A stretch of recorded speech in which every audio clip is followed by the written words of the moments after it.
What is the difference between tantric sex and conventional sex? Well, there is quite a big difference, and it's interesting because the same elements are involved. We've got the genitals, penis and vagina, but how we use those, it's like the constellation is totally different.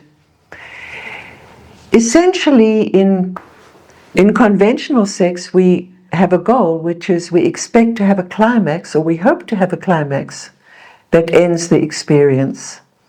Now, having a climax is, on a subtle level,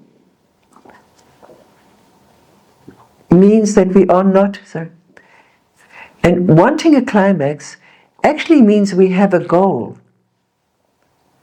We enter sex, but we want to end up in this place, which is a climax. So on a subtle level, this puts us ahead of ourselves. We're not really here. And even that it's subtle, it has a big impact on how we experience the sex. So everybody is a little bit ahead of themselves, interested in the next penetration, the next moment, whereas in tantric sex, the climax is something which is much less important. One can postpone it. In tantric sex, we are not concerned about the climax. What we want to do is stay present in the here and now and let things unroll, unfold in a very organic way.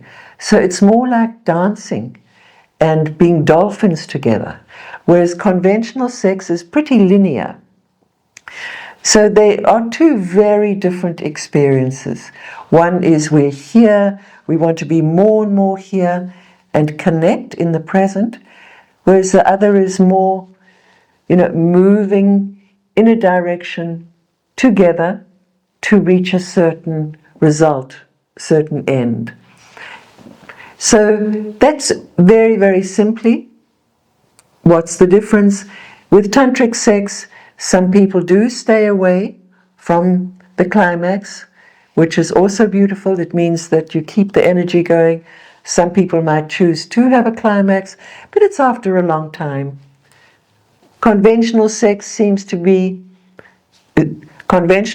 very often quite short, whereas tantric sex, you can stay in the connection, get really involved, really get in the present, and sex can really last a long time. In fact, you can move out of time because the bodies take over. So we can say in conventional sex, it's more our mind that is dictating, okay, this is what we want out of sex, and we make that happen. Whereas tantric sex is, we see what wants to happen. There's no idea. We come into our bodies, we get involved in our bodies, and we let things roll along. We don't know what's going to happen the next moment. So it's a really interesting difference. And what always amazes me is we have the same elements, penis and vagina. The constellation is totally different.